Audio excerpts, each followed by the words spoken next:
প্ৰমোদ বড়ো ডাঙৰীয়া গাদীত অহাৰ পিছত অকল মানে বড়ো জাতিৰ নহয়, ইয়াতে বসবাস কৰা গোৰ্খাই হওক, আদিবাসী হওক, চাওতাল হওক বা বেংগলী হওক, মাইনৰিটি হওক, মানে সকলোৱে এটা শান্তি পাইছে, পিছ এটা শান্তি, নিজৰ শান্তিত নিজৰ মানে বিজনেছ কৰিব পাৰিছে, নিজৰ খেতি বাতি কৰিব পাৰিছে, দিনে ৰাতিও ক'ৰবাত মানে ঘূৰিব পাৰিছে, মানে শান্তি এটা ডাঙৰ বস্তু ঘূৰাই আনিছে প্ৰমোদ বড়ো ডাঙৰীয়াই। তাৰ কাৰণে আমি মানে গোৰ্খা কমিউনিটিৰ হৈ মানে প্ৰমোদ বড়ো ডাঙৰীয়াক আমি মানে শ্ৰদ্ধা জনাইছোঁ, ধন্যবাদ জ্ঞাপন কৰিছোঁ। আৰু গোৰ্খাসকলৰ কাৰণে যথেষ্ট কাম কৰিছে, মাটি বাৰীৰ কামৰ 17 বছৰত মানে হাগ্ৰামা মহিলাৰীৰ দিনত আমাৰ গোৰ্খাসকলে কোনো ধৰণৰ মাটিৰ পট্টাপট্টন পোৱা নাছিল, কিন্তু এতিয়া মানে যথেষ্ট পৰিমাণ গোৰ্খাসকলে মাটিৰ পট্টাপট্টন আবণ্টন পাইছে।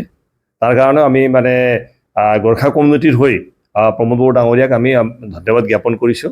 আৰু এনেকুৱাই মানে ৰাইজৰ মানে জাতি, বৰ্ণ, ধৰ্ম নিৰ্বিশেষে সকলোকে মানে সামৰি লৈ প্ৰমোদ বড়ো ডাঙৰীয়া আগবাঢ়ি যাব বুলি মানে আমি আশা কৰিছোঁ। আৰু যথেষ্ট তেওঁ কাম কৰি আছে গোৰ্খাসকলৰ কাৰণে, যেনেকৈ আমাৰ প্ৰটেক্টেড ক্লাছৰ কাৰণে তেওঁ মানে যথেষ্ট আমাক গোৰ্খা জাতিক সহায় কৰিছে, মাটি বাৰী ক্ষেত্ৰতে হওক। ইয়াত মানে আমাৰ প্ৰমোদ বড়ো ডাঙৰীয়াৰ লগত হেমন্ত বিশ্ব শৰ্মা ডাঙৰীয়াও মানে গোৰ্খাসকলক মানে বহুত মানে আদৰ কৰিছে, সন্মান জনাইছে, মৰম কৰিছে। তো আমি জানো এতিয়া বাই ইলেকশ্যন চলি আছে আমাৰ BTRত, চিডলি সমষ্টি, নিৰ্মল কুমাৰ ব্ৰহ্ম ডাঙৰীয়া আমাৰ এলায়েন্স প্ৰাৰ্থী, AGP, UPPL, BJPৰ মনোনীত প্ৰাৰ্থী নিৰ্মল কুমাৰ বড়ো ডাঙৰীয়াক মানে সমগ্ৰ আমাৰ গোৰ্খা জাতিয়ে তেওঁক মানে ভোটদান কৰিব, আশীৰ্বাদ কৰিব। এইটো মানে ধ্ৰুৱ সত্য কথা, এইটো ইয়াত আৰু ক'বলগীয়া নাই। কিছুমানে ক'ব পাৰি মানে গোৰ্খাসকল বেলেগ BPF বা বেলেগত মানে বা কংগ্ৰেছত আছে বুলি ক'ব পাৰে, কিন্তু ধ্ৰুৱ সত্য কথা, BTRত গোৰ্খাসকলে প্ৰমোদ বড়ো ডাঙৰীয়া অহাৰ পিছত শান্তি এটা পাইছে, উন্নয়ন এটা দেখা পাইছে। তাৰ কাৰণে মানে জাতিৰ সমস্যাবিলাক সমাধানৰ ৰাস্তাত গৈছে। ধৰক মানে এতিয়া 60% সমস্যাবিলাক আমাৰ সমাধান হৈছে গোৰ্খা জাতিৰ। তো আহি থকা দিনত যদি আৰু 5 বছৰ মানে প্ৰমোদ বড়ো ডাঙৰীয়া থাকে, তেনেহ'লে মই জানো কোনো জাতিৰ বা গোৰ্খাসকলৰে হওক, আদিবাসীসকলৰে হওক বা বড়োসকলৰে হওক বা মাইনৰিটিসকলৰ কোনো মানে জাতি জনজাতিৰ মাটিৰ সমস্যা মানে ইয়াতে নাথাকিব। এই মাটিৰ সমস্যাবিলাক সমাধান হ'ব বুলি মই আশা কৰিছোঁ। আৰু মানে সকলো গোৰ্খা সমুদায়ক মানে মই আহ্বান জনাইছোঁ যাতে আপোনালোকে কোনো ভুল নকৰি 17 বছৰৰ কথা চিন্তা কৰক। 17 বছৰত কি আছিল, কিমান উন্নয়ন হৈছিল, কিমান শান্তি আছিল, সেই কথা চিন্তা কৰি আৰু এই 4 বছৰত 4.5 বছৰত প্ৰমোদ বড়ো ডাঙৰীয়া অহাৰ পিছত এই শিক্ষাৰ ক্ষেত্ৰত কিমান গুৰুত্ব দিছে, এই কথা অলপ চিন্তা কৰক। এতিয়া আমাৰ মানে BTRৰ পৰা IS, IPS, UPSC, SCS মানে ওলাই আছে। এই কথাবিলাকতো মানে আগৰ মানে চৰকাৰে মানে BPF চৰকাৰে এই কথাবিলাক চিন্তা কৰা নাছিল। প্ৰমোদ বড়ো ডাঙৰীয়া অহাৰ লগে লগে মানে শিক্ষিত এজন গাদীত বহাৰ পিছত মানে কথাই বেলেগ, মানে স্পষ্ট কথা। সেইকাৰণে অলপ মানে ৰাইজে, BTR বাসী ৰাইজে অলপ প্ৰমোদ বড়ো ডাঙৰীয়াক হাত মজবুত কৰাৰ কাৰণে সকলোৱে আশীৰ্বাদ কৰক, যাতে এই চিডলি সমষ্টিটো মানে বিপুল ভোটত আমি নিৰ্মল কুমাৰ বড়ো ডাঙৰীয়াক এলায়েন্স প্ৰাৰ্থী তেখেতক আমি মানে বিজয় সাব্যস্ত কৰিব পাৰোঁ। ইয়াৰ কাৰণে সকলোকে মই মানে অনুৰোধ জনাইছোঁ। BPFৰ কণ্ডিশ্যন উপ নিৰ্বাচনত বুলি ক'লে এতিয়া 17 বছৰ তেওঁলোক আছিল।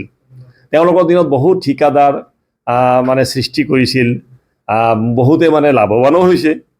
তেতিয়া আৰু ইজি মানি বেছি আছিল, এতিয়া মানে তেতিয়া অফলাইনৰ যুগ আছিল বেছি। অফলাইনত বহুত স্বাৱলম্বীও হৈছে, মানে কিছু সংখ্যক মানে আমাৰ ঠিকাদাৰসকল স্বাৱলম্বী হৈছে।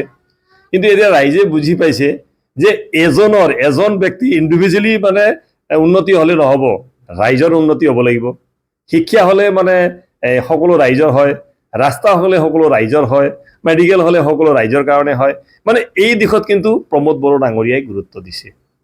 তাৰ কাৰণে ৰাইজে অলৰেডি বুজি পাইছে, BPFৰ পৰা যিমান আমাৰ ধৰক গোৰ্খাসকলৰো বৰ নেতা BPFত আছিল, সকলোৱে লাহে লাহে ফালৰি কাটি এতিয়া BPF 0ৰ ফালে মানে আগবাঢ়ি আছে।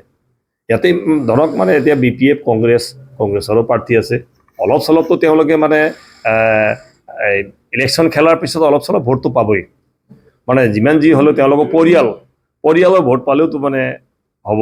তো এনেধৰণৰ বি পি এফ আগবাঢ়ি আছে ইয়াতে বি পি এফক বা কংগ্ৰেছক ভয় কৰিব লগা মই চিডলি সমষ্টি দেখা নাই লগতে মই অসাধু অসম গাঁওৰক্ষী বাহিনীৰ মই কেন্দ্ৰীয় সভাপতিৰ দায়িত্বতো আছোঁ মই চেণ্ট্ৰেল ভি ডি পিৰ হৈও মই আমাৰ গাঁওৰক্ষী বাহিনীসকলক মই অনুৰোধ জনাইছোঁ যে আহি থকা দিনত যাতে বি টি আৰত এই চিডলি সমষ্টিত প্ৰমোদ বড়ো ডাঙৰীয়াসকলে সহায় সহযোগ কৰক তো আহি থকা দিনত আমাৰ ভি ডি পিৰ সমস্যা কাৰণেও মানে আমাৰ প্ৰমোদ বড়ো ডাঙৰীয়াই মানে আহি থকা দিনত মই মাত মাতিম বুলি তেখেতে আমাক কথা দিছে তো আমি হেমন্ত বিশ্ব শৰ্মা মুখ্যমন্ত্ৰীৰ লগতো আমি বহিম গাঁওৰক্ষী বাহিনীৰ যি সমস্যা আছে গাঁওৰক্ষী বাহিনী মানে ভি ডি পিৰ সম্পাদক সদস্যসকলে গাঁওখন সুৰক্ষা দি আহি আছে নিজৰ মানে সমাজখন সুৰক্ষা দি আহি আছে আৰু মানে বাচি থকালৈকে মানে আমাৰ গাঁওৰক্ষী বাহিনীয়ে নিজৰ গাঁও সমাজক সুৰক্ষা দি যাব আমাৰ এইটোৱে লক্ষ্য উদ্দেশ্য শান্তি থাকিব লাগিব